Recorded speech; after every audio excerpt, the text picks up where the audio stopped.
पुढची बातमी पाहूया। ठाण्याच्या कळवा परिसरामध्ये प्रचार रॅली दरम्यान मोठा तणाव निर्माण झाला।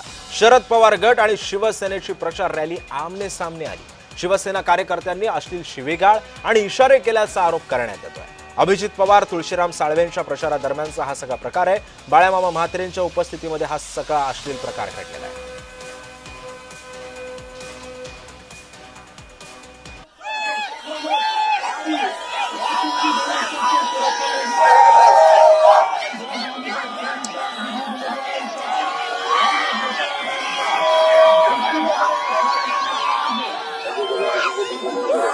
आणि या संदर्भामध्ये अधिक माहिती जाणून घेऊयात। माझा सहकारी कुणाल भोयटे सध्या आपल्या सोबत आहे। कुणाल, नेमका हा सगळा प्रकार काय घडला आणि सध्या तिथे काय वातावरण निर्माण झालं होतं त्यावेळेस?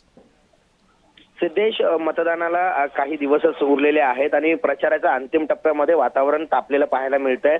कळव्यामध्ये अभिजित पवार, जे राष्ट्रवादी शरदचंद्र पवार पक्षाचे उमेदवार आहेत, त्यांच्या रॅली दरम्यान त्या ठिकाणाहून शिवसेनेची म्हणजे शिंदेच्या शिवसेनेची देखील रॅली निघत होती आणि उमेश पाटील यांच्या कार्यकर्त्यांनी अश्लील शिवीगाळ आणि अश्लील हातवारे केल्याचा आरोप जो आहे तो पवार गटाकडून करण्यात येताना पाहायला मिळतोय।